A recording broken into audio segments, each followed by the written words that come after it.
We are presenting a updated version of a play called Angry Fags that we premiered here at Seven Stages in 2013, and now it's getting a fresh new update.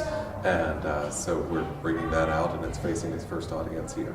So when you're doing an update for a play, kind of what are you thinking that kind of makes it fresh? What are some of the elements that you add to it?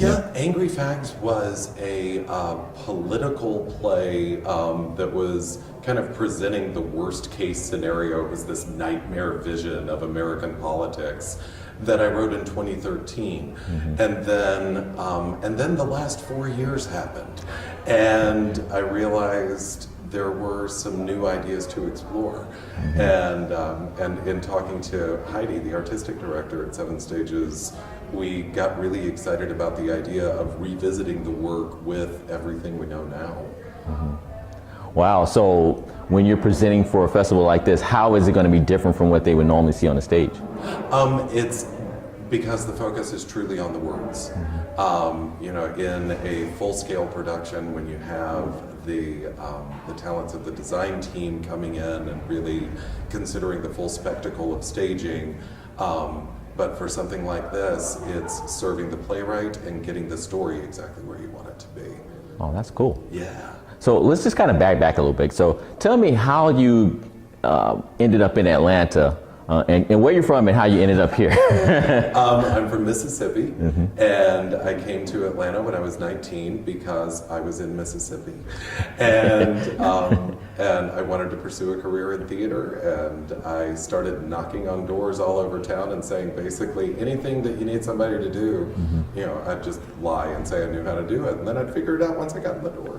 And so I built sets, and I hung lights, and I made costumes, but my heart was in playwriting, and along the way I just kept telling stories and finding people to tell stories with, and just tried to get better at the gig.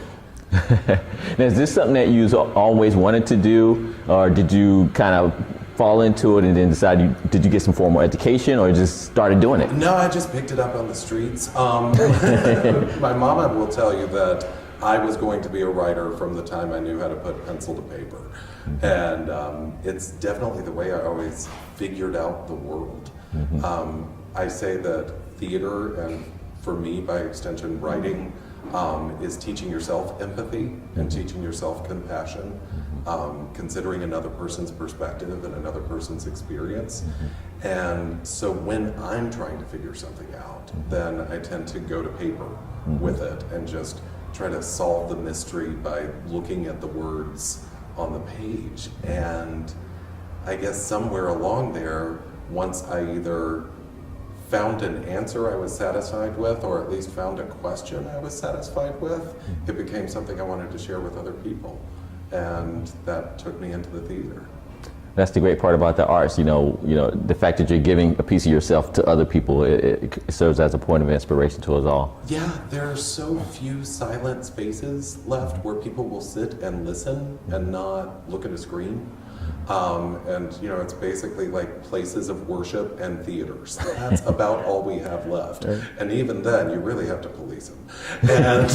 And so for someone to give you the gift of their time and their attention, then by God, you better say something and make it worthwhile, Yeah, we definitely appreciate that as well. So I know in addition to being a playwright and writing for theater, you also write for television shows. Yes, I do. That's an interesting twist. Kind of tell me how you got into that and what's kind of the difference between the two?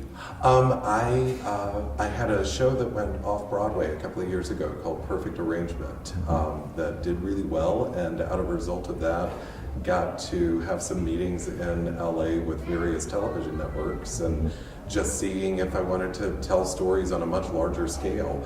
And much to my surprise and eventual delight, I started working for the Hallmark Channel. And so those 21 days of Christmas that they do every year, I'm at least one of them. Wow. And I tell those gentle romantic Christmas comedies that your mom likes and that my mom really likes. I've accomplished a lot in my life. Nothing will make her prouder than the Hallmark movies. And that was the funny thing for me, was it was definitely writing in a different genre, than I'd written in before, but the impulse became the same thing with any of my plays applying to TV as well. It's what story do you want to tell and who are you telling the story to? Yeah. Is it harder or more difficult for you to kind of write in that genre, knowing that when you do theater, you have a little bit more freedom to kind of, write a play like Angry Fags, whereas the Hallmark? It's easier because I know I have theater. Okay. If I didn't have theater, then I would have a lot of creative impulses that it'd be an itch I don't get to scratch. But that's the beauty of it. The first Hallmark movie I had premiered last summer, and on that night, 6 million people saw that story. Wow. And that was more than the sum total of every living human being that had ever seen something I'd written for the stage in one night, And so because you're speaking to a larger audience like that, it does affect certain aspects of the storytelling, for sure, absolutely, and it's commercial television. You've got to do something that you can have coffee commercials between. Right. I like the challenge of that, and I can embrace the challenge of that because I know when I get back in a theater, I can go wild and do whatever I want. Right. Wow, what a nice way to kind of feed both senses of your creativity. Exactly, and then, and because of that subversive streak, absolutely, I find little ways that I can drop things into a Hallmark movie that, are just for me. Yeah, that's what I was about to ask. Do you throw a little tidbit in there? A little bit. My last one had a Furioso reference that I still don't think the executives even knew what the character was talking about, and that's cool. I got Furiosa in a Hallmark movie. Wow. Oh, that's cool. So is that something you want to do more of, or you kind of like the balance that you have with the theater and the I love television? The balance right now. I've been looking, I spent 20 years trying to find a way to support my playwriting habit, and having the chance to spend my life telling stories and telling such an amazing variety of stories really feels like the payoff of a lot of work that I put into that down payment. And so I'm pretty excited just to have the chance to wake up each morning and not know what the next story is going to be. Well, I'm happy for you. Thank you. That the fact that a creative get to live their dreams and support themselves at the same time. In Atlanta. Yeah, without moving to LA or New York, right? Exactly. In the age of Skype and conference calls, it's amazing what you can accomplish and not be in the room with them. And that wasn't something that was true for me as an Atlanta writer when I first came to town. And it's the beautiful evolution of Atlanta becoming more of a film community, and the influx of talent that our theater community has benefited from by having those talents come into town, and our theater community offering ready-made talent for the film. And so Atlanta's a really, really great place to be creating right now. Oh, that's awesome. So you've been able to see the growth of the scene from several years back to now where it's kind of thriving. Yeah, from what are you nuts to we make Marvel movies. Yeah, it's pretty cool.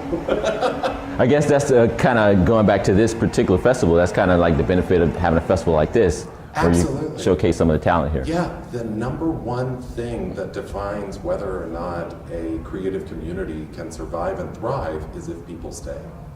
That's the simple thing, if your talent stays. And if your talent is willing to make an investment in the community, and the community is willing to make the investment back. And things like Homebrew are an opportunity for audiences to engage in the earliest stages of that process and really take ownership of something that's being created here. So that when it does go off to LA or Chicago or New York, or they make it into a movie, you have the satisfaction of knowing that it exists because you were willing to give your time and attention to the piece in the first place. Well, there you go. Make sure you go out and support the arts. You may be giving a first look at some future television show, maybe on Hallmark Channel. Exactly. Probably not for the Hallmark. You never. You never know.